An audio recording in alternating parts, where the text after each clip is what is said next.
E aí pessoal, tudo bem? Aqui quem fala é o professor Josué Carvalho. Nós estamos iniciando a nossa aula sobre escrituração contábil, onde nós estaremos trabalhando conceitos relacionados à escrituração, trazendo pontos direcionados para as partidas dobradas e as suas interrelações. Vamos falar nessa aula sobre escrituração nas contas patrimoniais, nas contas de resultado, a relação entre elas, dentre outras coisas. E aí também a partir dessa aula eu estou liberando o fórum de participação e dentro do fórum vocês vão trazer uma contribuição sobre as contas que nós chamamos de contas retificadoras, que são contas que têm um comportamento diferente do esperado. Então a aula vai ser assim, gente, a partir do momento da publicação da aula no YouTube, você tem uma semana para acessar o arquivo, para você assistir a aula e para você deixar a sua presença marcada lá também. E a partir do momento do fórum, que ele for liberado, você também tem uma semana para responder ao fórum, tá bom, pessoal? Então vamos iniciar esse momento. Partindo de uma introdução, pessoal, a norma mais recente que trata sobre escrituração é a norma ITG 2000, aprovada lá em março de 2011. Ela diz que o objetivo da escrituração é registrar de maneira formal e padronizar os fatos contábeis. O que é um fato contábil? Então, o fato contábil ele é representado por pelo menos um conjunto de duas contas que se interrelacionam, sejam elas bens, direitos, obrigações, receitas ou despesas, enfim. Então, a gente parte do objetivo da escrituração, que é registrar, e para que ela faça esse registro é necessário que se hajam fatos contábeis. E esse fato contábil, por exemplo, é quando você compra um veículo à vista, você lança lá no seu ativo imobilizado, ativo não circulante, o veículo a débito, e em contrapartida você reduz o teu próprio ativo, tirando dinheiro do banco ou tirando dinheiro do caixa para fazer esse pagamento. Falando sobre a questão do fato contábil, então o fato contábil ele envolve contas diversas. Aqui no exemplo a gente cita a conta caixa, que envolveu um fato com transação de dinheiro, a conta banco, que também envolveu esse dinheiro, mas é entre contas bancárias, a conta mercadoria, que é um fato que envolveu transação com estoques, a conta empréstimo, que fala sobre a contratação de empréstimo, um fato que envolveu uma conta. A conta empréstimo ela é interessante, né? Você assume um passivo, você assume uma responsabilidade de pagamento e em contrapartida o valor entra lá no seu caixa ou no seu banco. Então a gente parte dessas questões. A conta receita que vem de uma entrada de caixa, uma entrada no banco, em contrapartida a receita é uma venda, a conta salário que diz a respeito às despesas de salário, dentre outras contas. E aqui o quadro à direita ele fala que as 4 contas acima são contas do patrimônio e as 2 contas abaixo são contas de resultado. Então, pessoal, vamos citando um exemplo aqui de fato contábil. A gente cita o exemplo de mercadoria, na aquisição de mercadoria no valor de R$30 mil com pagamento à vista em cheque. Então, a gente tem um fato contábil, a gente está envolvendo 2 contas. As 2 contas são contas do ativo circulante. Você está tirando o valor da conta banco e você está passando esse valor para a conta mercadoria, que foi o valor que você gastou no banco e mercadoria. Partindo de um saldo inicial onde a conta banco era 100 mil, ela passa a 70 mil. Partindo de um saldo inicial onde a conta mercadoria era 0, ela passa para 30 mil. Então, o fato contábil envolve diversas contas. Percebam que eu citei exemplos apenas de fatos contábeis que envolvessem contas do ativo, mas existem outros fatos. Fatos que envolvem conta do ativo, do passivo, do patrimônio líquido, as contas de resultado, sejam receitas ou despesas. Prossigamos. Prosseguindo com a conceituação de escrituração contábil, a gente passa a falar agora sobre o que vem a ser uma partida dobrada. Como há o registro simultâneo em 2 contas, no mínimo, usa-se o nome partidas dobradas, que quer dizer lançamento em duplicidade de conta. Não necessariamente a gente vai usar só 2 contas para um lançamento. Às vezes a gente usa mais de uma. como é o fato se a gente for comprar mercadoria à vista e uma parte para pagar a prazo, né? Então, você vai lançar o valor da mercadoria, você vai lançar a débito, que é a que está entrando no estoque, a crédito você vai lançar o valor que está saindo do banco ou do caixa, e a crédito também você vai lançar o valor que você ficou a pagar aos fornecedores, e aí você vai ter um valor que vai representar o que você precisa pagar. Dentro desse conceito de partida dobrada, então, a gente quer dizer que não necessariamente ela vai ser só um duplo, mas ela vai se relacionar a um fechamento. Então, os débitos precisam ser iguais aos créditos. Não pode haver diferença entre o lançamento de débito e a crédito. Essa que é a questão. Esse desenho aqui, pessoal, é para deixar um mapa conceitual para você entender o processo de aplicações e recursos dentro das contas patrimoniais. É um desenho bem legalzinho que você imagina os credores, que são o capital de terceiros, o capital próprio, que é a origem dos recursos, e aplicações, que pode ser caixa, banco, mercadorias, veículos, imóveis, dentre outras coisas. Tudo isso na relação da empresa com os seus dados contábeis. Então, pessoal, quando nós falamos que no caderno, entre aspas, né, porque quando a gente fala caderno, antigamente existia realmente essa estrutura do caderno, hoje em dia a escrituração é toda digital, em que nós registramos os fatos contábeis referentes ao patrimônio, anotamos em cada folha apenas lançamento da mesma qualidade. Então, você separa uma folha, quando era o caderno, para lançar, por exemplo, movimentação do caixa, para lançar movimentação de mercadoria, para lançar a movimentação do patrimônio, enfim. E aí surge, né, eu não sei se vocês já tiveram contato com essa tecnologia do razonete, aqui a figura do razonete, que ele é um T, onde se à esquerda lança-se a débito e à direita lança-se a crédito. Então, é uma estrutura preparada para esse lançamento, que você vai coletar os dados do livro diário para fazer o razonete. Então, pessoal, usando o conceito de débito e crédito no ativo, nós consideramos aqui o razonete, está bonitinho desenhado aqui, a débito à esquerda, o crédito à direita. No entanto, as especificidades das contas do ativo dizem que o ativo ele aumenta debitando e ele diminui creditando. Caso há também, nesse caso, exceções.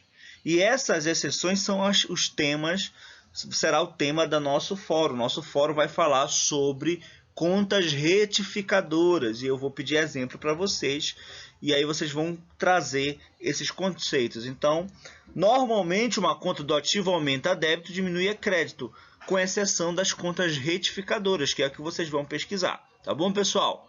Então, essa é a estrutura de uma conta, por exemplo, no ativo. No passivo e no PL, pessoal, as contas elas aumentam creditando e diminuem debitando. Claro que deve-se levar em consideração as contas retificadoras também. As contas de resultados, se elas forem receitas, elas aumentam creditando e diminuem debitando. Se elas forem despesas, custos ou perdas, elas aumentam debitando e diminuem creditando. Isso a gente vai ver mais na prática a partir do segundo momento da nossa aula. Então, pessoal, terminado esse momento, vamos para o momento prático. Eu trouxe um exemplo bem bacaninha. Vocês vão encontrar, já está no SIGA uma PDF escrito escrituração empresarial em um Excel. É nele que a gente vai fazer a nossa prática. Então, bora ir lá, pessoal! Então, vamos lá, pessoal. Segunda parte da nossa aula aqui, finalizar isso aqui, que é o nosso gravador. Pessoal, nessa parte eu não vou editar, então vão sair ruídos, tá? Infelizmente, mas é assim mesmo. No dia 1º de janeiro de 2021, então aqui é o nosso exemplo de escrituração, os alunos Henrique e Felipe iniciaram uma sociedade simples, se comprometendo a integralizar R$250 mil com a cota de 50% para cada. No dia 2 de janeiro de 2021, se realizou a subscrição do capital a integralização da cota foi totalmente em dinheiro depositado na conta do banco da empresa. Beleza, então vamos fazer a escrituração aqui, 2 de janeiro de 2021. Débito R$ 250 mil no banco e crédito R$ 250 mil de capital social subscrito. Uma historiazinha aqui no H. Pessoal, existe um processo que nós trabalhamos entre a integralização do capital, que é o capital social a integralizar, e o capital social subscrito. Nesse momento, nós não vamos trabalhar ele, tá? Vamos seguir nessa compreensão para que vocês possam ter um melhor entendimento. Mas futuramente, daqui para as próximas aulas, nós vamos trabalhar sim, porque é importante para a nossa compreensão. Então tá, lancei a débito aqui o banco, lancei a crédito capital social subscrito. O que eu faço? Eu vou aqui no Excel. Eu tenho o razonete do capital social subscrito lançado a crédito, e eu tenho o razonete do banco, que eu já denominei aqui na primeira escrituração. Não tinha denominado nosso banco, é o banco Agiota. Então, 250 mil a débito. Prossigamos com o lançamento. No dia 10 de janeiro de 2021, a empresa comprou mercadoria para revenda no valor de 100 mil através de um cheque emitido na conta do banco da empresa, Banco Agiota. Então, no dia 10 de janeiro de 2021, a mercadorias para revenda, 100 mil, e 100 mil a débito, entrou e saiu 100 mil do banco. Então, vamos lá no razonete. Tiramos a crédito 100 mil do banco, e a gente coloca a débito 100 mil para mercadorias para revenda. Pois bem, vamos lá.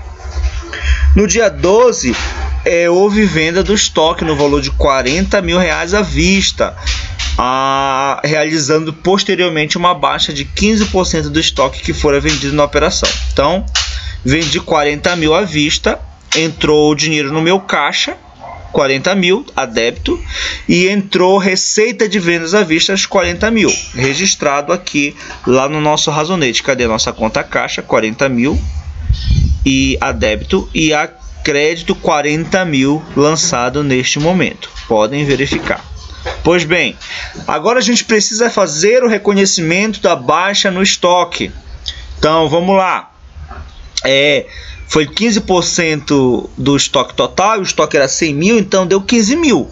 Então a gente faz a crédito, a gente dá uma baixa de 15 mil no estoque, e a débito a gente dá uma baixa, a gente lança a débito, o custo da mercadoria vendida.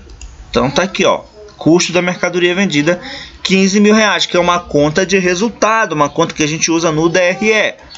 Pois bem, lá no dia 13 se fez a contratação de 2 funcionários para trabalharem na prospecção e na venda. Então é importante que a gente faça o reconhecimento trimestral.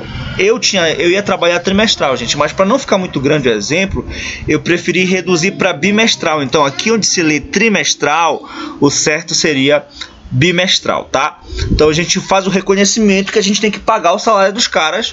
Se a gente está a gente tem que pagar o salário de 2 meses, que vai ser o salário referente aos meses que eles vão trabalhar. Então, despesas com salário. Então, se a soma dos salários mais os encargos dá 4.500, 2 meses de salário a gente reconhece como 9 mil. E a gente reconhece que tem salários a pagar no valor de 9 mil. Lembrando, pessoal, que a gente não está pagando nada aqui, a gente só está reconhecendo a obrigação de pagamento, tá? Então, muito importante que a gente faça esse reconhecimento. Então, a gente está reconhecendo que a gente precisa pagar, mas agora a gente não pagou nada. No dia 4 de fevereiro, aqui a gente fez aqui, só mostrar o lançamento lá. Então, eu lancei despesas com salário, que é uma conta de resultado, 9 mil, e eu lancei aqui uma conta salários a pagar, crédito 9 mil.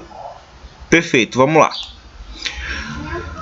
No dia 4 de fevereiro, a empresa comprou 250 mil em mercadorias, sendo 25% pago à vista e o restante pago a partir de abril em 3 parcelas. Então isso aí é para outro lançamento, a gente vai lançar esse pagamento das parcelas. Mas por enquanto a gente lança a débito o valor das mercadorias para revenda, que totalizou 250 mil.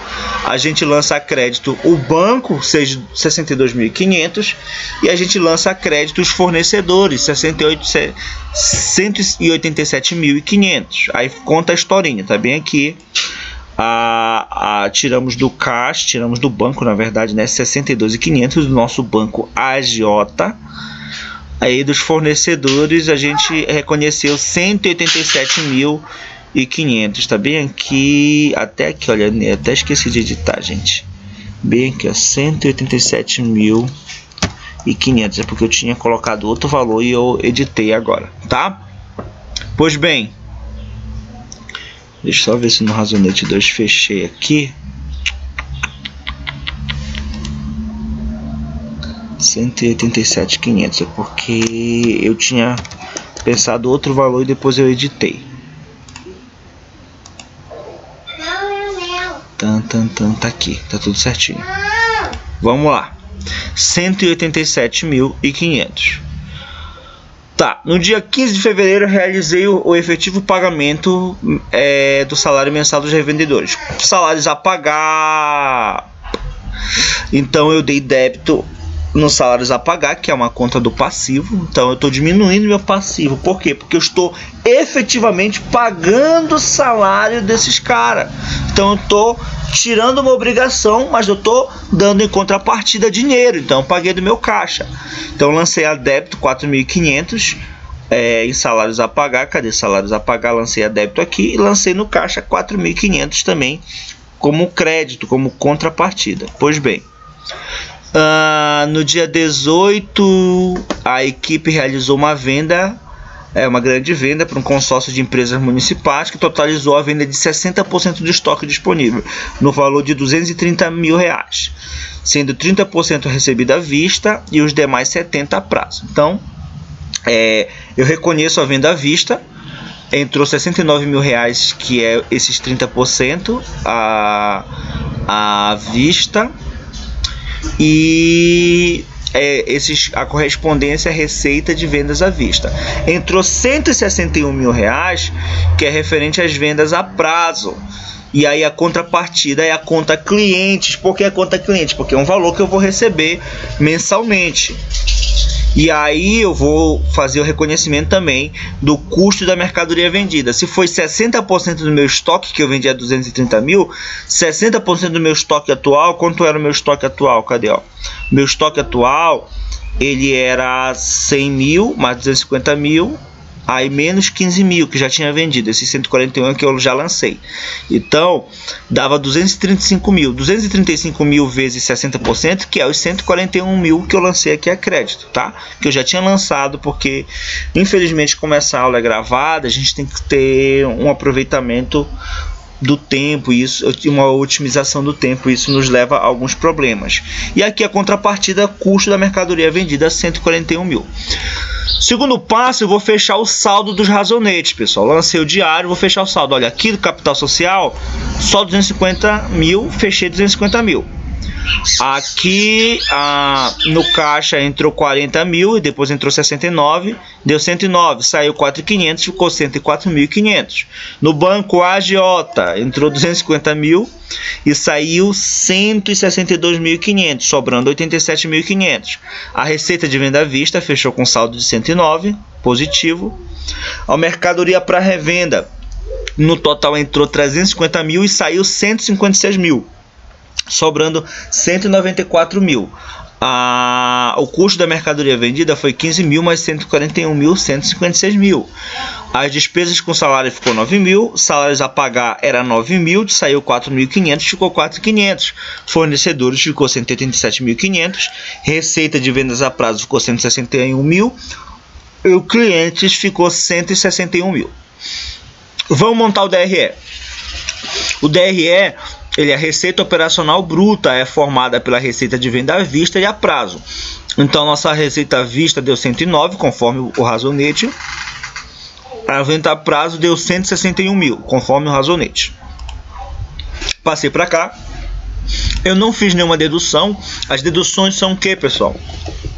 Nas deduções entram impostos sobre a venda, entram perdas e outras devoluções, dentre outras coisas. Nesse nosso exemplo inicial, eu não fiz o reconhecimento de nenhum pagamento de nenhum imposto sobre a venda. A partir do nosso segundo NAP, nós iremos fazer isso, porque a gente vai aprender a tirar guia de imposto. Então, quais são os impostos sobre a venda? ICMS, PIS, COFINS, que são contribuições, IPI, se for produtos industrializados, se for serviço, ISS, então eles incorrem sobre a venda. Como não teve nenhuma dedução, zero. A receita operacional líquida deu 270 mil. O custo da mercadoria vendida foi 156 mil, conforme a gente acompanha lá no Razonete. Está aqui, ó. Aí daí a gente subtrai, tendo lucro operacional bruto de 114 mil. A única despesa que eu tive foi despesa com salário, porque é um balanço bimestral de uma empresa que abriu há 2 meses. Então não tem nada de errado aí. Tiro a despesa, aí eu vou ter o lucro antes dos juros e imposto de 105 mil. Não tive despesa financeira, não tive receita financeira. Então o lucro antes do imposto de renda foi 105 mil. Repete-se o valor. Também não vou tirar a contribuição social sobre o lucro líquido, nem o imposto de renda nessa operação, só a partir dos nossos próximos exemplos. Então, o resultado do exercício acabou sendo repetido, 105 mil. Vou montar o balanço agora. Lá no meu disponível, ficou sobrando no meu caixa 104.500. No banco, 87.500. Na conta cliente, 161 mil. Na conta estoque, 194 mil. Pronto. Fechando meu ativo circulante com 547 mil. A empresa não comprou nenhum ativo imobilizado, não fez nenhum investimento, nenhum intangível e também não tem nenhum realizável a longo prazo até o momento. Então, o total do ativo dela acaba sendo o total do ativo circulante. Lá no passivo mais o PL, a gente tem o passivo dos fornecedores, 187.500, ainda sobrou 4.500 do salário a pagar. Tem os 250 mil do capital social subscrito, que é o capital que foi integralizado, e o resultado do exercício foi transferido para cá, dando 105 mil, fazendo com que a conta batesse. Pessoal, eu transferi o resultado do exercício para fins acadêmicos. Na vida real, a gente não pode pegar simplesmente o resultado do exercício e transferir. A gente precisa fazer, a gente precisa comportar em reservas, seja reserva de capital, reserva de lucro, distribuição de dividendos, a distribuição de debêntures, dentre outras coisas, mas isso a gente vai aprender mais à frente. Vocês vão aprender mais também em contabilidade societária. Pessoal, dado o exemplo, nesse momento a gente conclui então. Qualquer coisa nós estamos aí e dúvidas vocês podem tirar em sala, tá bom, pessoal? Um abraço e fiquem com Deus.